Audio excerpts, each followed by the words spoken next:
3 দিন আগে জয়শঙ্কর বলতেছে আমরা শেখ হাসিনার বিরুদ্ধে জনরোষ জানতাম, আমরা তাকে বুদ্ধি দিছি, তা আমরা হস্তক্ষেপ করি নাই। আর এগুলো একটা ফাপড়বাজি কথাবার্তা। বুদ্ধি দিছে এমন বুদ্ধি দিছে তার পালায় যাওয়া লাগছে। তাহলে বংশম কথাবার্তা। ডক্টর মোহাম্মদ ইউনূসের গ্লোবালে যে তার ফেস ভ্যালু, তার যে ওয়েট, এইটাকে তারা ফেস করতে না পারে, তারা বাংলাদেশের যেন তেন একটা নির্বাচিত সরকার চায়, যাতে করে তারা বোকা বানাতে পারে। যে বোকা বানানোর জন্য তারা যে কোনো বুঝলো, কিন্তু ইউনূসকে সে বোকাটা বানাতে না পারার কারণে তারা ওই নির্বাচনটা নিয়ে উঠে পড়ে লাগছে। এইটার জন্য তারা মানে বাংলাদেশের নির্বাচন সবচেয়ে বেশি চায় তো বিএনপি চেয়ে বেশি উদ্গ্রীব ইন্ডিয়া, কারণ তারা ইউনূসকে ফেস করতে পারছে না। মানে বিষয়টা হচ্ছে কি, ইন্ডিয়ান বিষয়টা 5ই আগস্টের পর থেকে ইন্ডিয়ান রিপাবলিক বাংলা একটা অ্যাসাইনমেন্ট নিয়ে মাঠে নামছিল, যেটা তারা টোটালি ফেল করছে। ফেল মানে এমন ভাবে ফেল করছে, তাদের এখন মুখ দেখানোর জায়গা নেই। তারা প্রথমে বলছে যে শেখ হাসিনা পদত্যাগ করে নাই, ডক্টর ইউনূস জাতিসংঘে যেতে পারবে না, এরকম একটা বড় প্রচার দিছিল। আর তার আগে যে প্রচারটা দিছিল, সে প্রচারটা হচ্ছে যে সংখ্যালঘুদের ট্রাম কার্ড করে, যেমন পড়তেছে মাস্টাফির বাড়ি, সেটাকে মকরঞ্জন বলতেছে লিটন লিটন দাসের বাড়ি।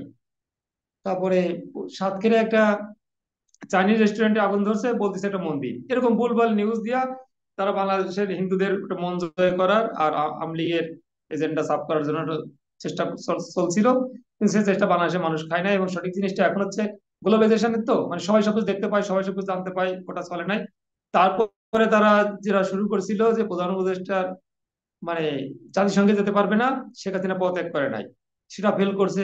তারপর বলছিল যে ট্রাম্পের নির্বাচন নির্বাচন হলে ট্রাম্প জিতলে ইউনূস চলে যাবে, ট্রাম্প জিতছে। তারপর বলছিল সরকার গঠন করবে ট্রাম্প, তারপরে ইউনূস চলে যাবে, সরকার গঠন করছে। তারপর বলছিল নরেন্দ্র মোদী আমেরিকা সফর করবে, তারপর ট্রাম্প মানে ইউনূস চলে যাবে, বেশ হয় নাই। তারপর বলতেছিল যে কুম্ভ মেলা শেষ হলে হবে। মানে তারা এরকম কোনো পায় না, ইস্যু পায় না, একের পর ইস্যু হয়ে কালক্ষেপণ করতেছে। আর তাদের যদি কেউ পেমেন্ট করে থাকে, তারা এটা একটা পর দিয়ে সেই পেমেন্ট গুলো তারা নিচ্ছে, কালক্ষেপণ করে তারা কি চলছে। আর যদি কোনো মিডিয়া খবর প্রচারের আগে কোনো পত্রিকা এবং কোনো ইলেকট্রনিক মিডিয়া টেলিভিশন মানে ভাবে থাকে যে কোন খবরটা দিলে ভিউ বাড়বে, কোনটা দিলে ভিউ বাড়বে না, তাহলে তাদের মানটা কেমন বোঝেন না? তারা কোন খবরটা দিলে ভিউ বাড়বে তারা সেটা নিয়ে থাকে। আমাদের ওই যে বাংলাদেশে যখন রানা পেলে যায়, এটা ধ্বংস হয়েছিল, তখন কিন্তু মানে তৎকালীন স্বরাষ্ট্রমন্ত্রী ওই যে কি মহিউদ্দিন খান আলমগীর, সংক্ষেপে মখা, উনি বলছিলেন যে এই বিল্ডিং ধরে নাড়াচাড়া করার কারণে মানে বিল্ডিং ভেঙে যাওয়ার পিছনে একটা কারণ থাকতে পারে। তখন এটা নিয়ে খুব হাস্যরস হচ্ছে। তখন ছিলেন আবুল মাল আব্দুল মুহিত অর্থমন্ত্রী, উনি দেখলো যে সব মিডিয়া তো ওনার দিকে তাকাচ্ছে, আমাকে তো কভার করছে না। তখন উনি ডায়লগ ছেড়ে দিল যে 1,000 মানুষ বাংলাদেশে কোনো ব্যাপার নেই। তখন মিডিয়া আবার ওনাকে নিয়ে কভার করলো, বকা সরে গেল। এখন আজ তক বাংলা দেখতেছে যে বাংলাদেশের মানুষের ভিউ, বাংলাদেশের মানুষের মন জয় সব তো রিপাবলিক বাংলা করে গেল। তো আমরা কি করলাম? তখন তারা একটা আষাঢ়ে গল্প ছেড়ে দিচ্ছে যে আমাদের স্বর্ণ ডুবে গেছে, আমাদের এই যে বাংলাদেশের সেনা শাসন চলছে, এই সমস্ত রূপকথা ছেড়ে দিছে, যাতে মানুষ ওনাদেরকে এই যে আকসর বালার নাম তো আপনি শুনি নাই, গুরুত্ব দিন। এই যে আপনি আমার বললেন, এই যে আপনি নাম শুনছেন, কালকে আর একজন শুনবে। এই আজকে একটা ইউটিউবে হঠাৎ করে সামনে আসলে দেখলাম একজন লোক বলতেছে পুরাতন তেজগাঁও বিমানবন্দরে শেখ হাসিনা কিভাবে নামবে, তাদের ওই যে অজিত নাকি সে ম্যাপ ট্যাপ করছে। মানে তারা এরকম রূপকথা বলে। আর ওই যে দেখলাম কাপিনে কোন একটা দাদা, সে টাকা পাইছে নাকি 38 লাখ না কয় টাকা, এরকম নাকি ফেসবুকে টাকা টাকা পাওয়া যায়, আর ইউটিউবে টাকা টাকা পাওয়া যায়। আর চ্যানেলদের নাকি এই ধরনের ভিউ বাড়লে তাদের ব্যবসা ভালো হয়। তারা শুধু এই একটার পরে ভিত্তি করে আছে। এই 5ই আগস্টের পরে ভারতের যা যা হয়েছে, ভারতের লজ্জা করা উচিত। আমি রিপাবলিক মানে বহুদিন বলছি, তুলসী গ্যাবার্টকে নিয়ে বাংলাদেশের তিনি বৈষ্ণব, তিনি ইস্কন, তিনি সনাতনী, তিনি বাংলাদেশ নজর রাখছে। তখন আমি তাকে উত্তর করছি যে তুলসী গ্যাবার্টের বৈষ্ণব, ইস্কন, সনাতনী কোনো প্রভাব পড়বে না। তার বড় পরিচয়, সে মার্কিনী, সে মার্কিন গোয়েন্দা সংস্থার প্রধান। সে ওই টেবিলে বসে যে কাজটা করবে, এই এই হিন্দু, সে বৈষ্ণব, এইটার কোনো কাজ তার করবে না। বেশ, সেটা তারা ফেল করছে। কিন্তু নরেন্দ্র মোদী আমেরিকা সফর অবস্থায় ভারতের লোকজনের পায়ে শিকল ভরে পাঠাই দিছে। তারপরে তাকে বোঝা উচিত তাদের কি। বাংলাদেশের মূল কথা হচ্ছে ইন্ডিয়া বাংলাদেশ আমাদের ডক্টর মোহাম্মদ ইউনূসকে ফেস করতে পারছে না। ডক্টর মোহাম্মদ ইউনূসের গ্লোবালে যে তার ফেস ভ্যালু, তার যে ওয়েট, এইটাকে তারা ফেস করতে না পারে, তারা বাংলাদেশের যেন তেন একটা নির্বাচিত সরকার চায়, যাতে করে তারা বোকা বানাতে পারে। যে বোকা বানানোর জন্য তারা যে কোনো বুঝলো, কিন্তু ইউনূসকে সে বোকাটা বানাতে না পারার কারণে তারা ওই নির্বাচনটা নিয়ে উঠে পড়ে লাগছে। এইটার জন্য তারা মানে বাংলাদেশের নির্বাচন সবচেয়ে বেশি চায় তো বিএনপি চেয়ে বেশি উদ্গ্রীব ইন্ডিয়া, কারণ তারা ইউনূসকে ফেস করতে পারছে না।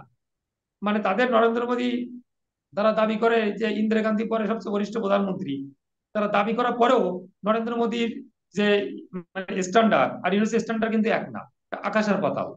নরেন্দ্র মোদী তো মানে অনেক বড় গুজরাটের ক্লেম আছে, আমাদের ইউনিভার্সিটি তো সেই ক্লেম নাই।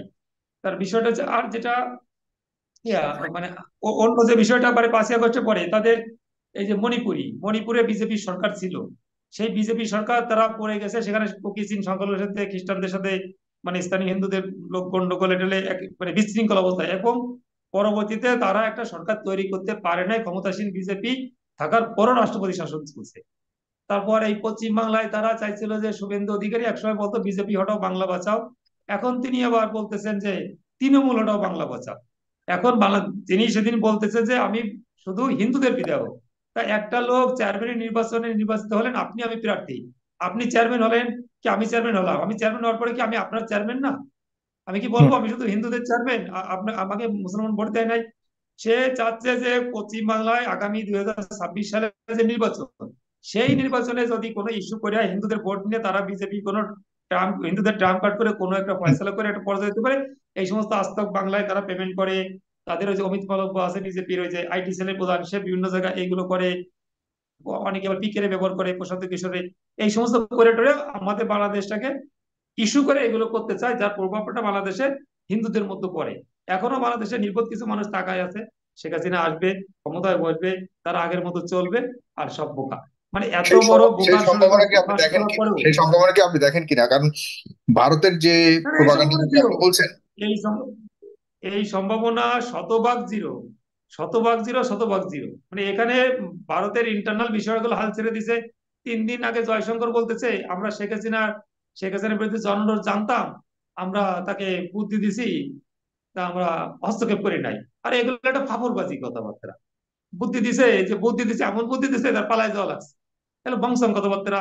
তারা শেখ হাসিনার জনরোষ জানতো। 2019 সালে পুরুলিয়ায় যে তাদেরকে 69 জন সেনা কর্মকর্তা সহ সেনাবাহিনী মেরে ফেলছে, ওরা তারা জানতো না। ওরা তারা জানতো না, বাংলাদেশ জানতো। মানে হলো আগ বাড়ায় কথাবার্তা, নিজেদের মানে গুরুত্বপূর্ণ ভাবাই দাও যে আমাকে, আমি একজন গুরুত্বপূর্ণ, আমি একজন হনু, আমি সব জানি, আমার একটু গুরুত্ব দাও। এই বংশাং ছাড়া আর কিছু না। আমাদের মনে হয় ইন্ডিয়াকে বেশি গুরুত্ব দেওয়া হয়ে যাচ্ছে। বিশেষ করে এই যে আমাদের এই যে পরশ বাসানিদা বললো ইন্ডিয়া চাপ দেবে, আমেরিকা চাপ দেবে, আমরা এই চাপের ভয় কেন পাচ্ছি? ইন্ডিয়া তো চায়নারে চাপ দেয় না নির্বাচনে, এটা তো পাকিস্তানের চাপ দেয় না, এটা তো নেপালের চাপ দেয় না, এটা তো শ্রীলঙ্কার চাপ দেয় না। আমরা কেন ডাকিয়ে আনি তাদের চাপের ভয় পাচ্ছি? সমস্যাটা কোন জায়গায় আমাদের? আমাদের তো কোনো দুর্বলতা দেখছি না আমি ভারতের সাথে। ওই যে সীমান্ত নিয়ে কয়দিন যে গন্ডগোল করছিল, কই সব শেষ হয়ে গেছে না? এখন কি সেখানে কিছু আছে? তারা একটা একটা ইস্যু দিয়ে এটা সেটা ওটা সেটা ভংসাং করে কোনো কিছুতে তারা ডক্টর মোহাম্মদ ইউনূসকে ফেস করতে পারছে না। এইটাই যাচ্ছে সবচেয়ে বড় ব্যর্থতা। এবং এর মাঝখানে তো চীনও তাদের কিছু জায়গা নাকি দখল করছে, কর্ণাটক নাকি ওই ওই এলাকা দিয়া, অরুণাচল দিয়া, তাও তো তারা কিছু করতে পারে নাই। এইগুলো এইগুলো নিয়ে আমাদের বেশি ভাবনার দরকার নাই। আর এই আজগুবি যে সংবাদ সংবাদ, এগুলো ওদের দেশে মানুষই হাসে, ওদের দেশে মানুষই আসে। আমাদের দেশে কিছু মানুষ আমাদের মতো এই এই সমস্ত সংবাদের গুরুত্ব দেয়, এর গুরুত্ব দেয় ঠিক না। আর জি। দাদা সার্জি চালামের যে বিষয়টা বলবো, হুম। হ্যাঁ, বলুন প্লিজ। সার্জি আলমের বিষয়টা হচ্ছে যে আপনাকে তো অস্ত্রের জবাব অস্ত্রে দিতে হবে, কলমের জবাব কলম দেবে। আমাদের শর্ট ভাই যেটা বলেন যে রাজনীতিতে নতুন যে উনি শব্দগুলো ব্যবহার করলেন, বেশ ভালো কথা। কিন্তু সার্জিস আলম গাড়িগুলো নিছে, গাড়িগুলো কার, টাকার উৎস কোথায়, এ প্রশ্ন কেউ করতে পারে। কিন্তু গাড়িগুলো নিয়ে কেন গেল, এ প্রশ্ন আমাদের করা ঠিক না। কারণ সে তো একটা পলিটিক্যাল পার্টির একটা লিডার, এবং সে একটা অঞ্চলের একটা মুখ্য লিডার। সে যাবে, সে গেলে তার কর্মীরা, তার সমর্থকরা, এরকম 100 গাড়ির এটা কোনো বড় ব্যাপার না। এর আগে আমরা 5,000 গাড়ি নিয়েও যাতে দেখছি, মানে 5,000 গাড়ি নিয়েও গেছে আগের দলের সেক্রেটারিরা। তা সেখানে 500 গাড়ি কি 100 গাড়ি তো একটা নর্মাল, একটা তুচ্ছ বিষয়, এটা কোনো বড় বিষয় না। কারণ এরপরে ওখানে জাতীয় পার্টির যে নেতা শোডাউন করে, সে গেলে 200 মোটরসাইকেল ছাড়ে। নর্মালি একজন এমপি প্রার্থী বাজারঘাটে গেলে 10-12টা মোটরসাইকেল ছাড়া সে চাও খাইতে যায় না। আর সেখানে সে এতদিন পরে, মানে সে তো যদি 5ই আগস্ট উল্টো রেজাল্ট, তাহলে আজকে হয়তো আজ রাত্রে এদের জানাজা হয়ে যেত, খুঁজে হুম। পাইতাম না, কেউ জেলে থাকতো, কেউ পঙ্গু থাকতো।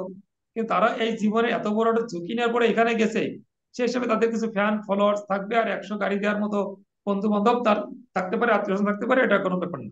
এটা নর্মাল বিষয়, এটাকে আমরা স্বাভাবিকভাবে দেখাই ঠিক। এটা এটাকে যদি আপনি তাদের বড় স্বাভাবিকভাবে দলের দেখতে একটা চাচ্ছেন, জি। একটা অঞ্চলের প্রধান। স্পষ্ট, ধন্যবাদ।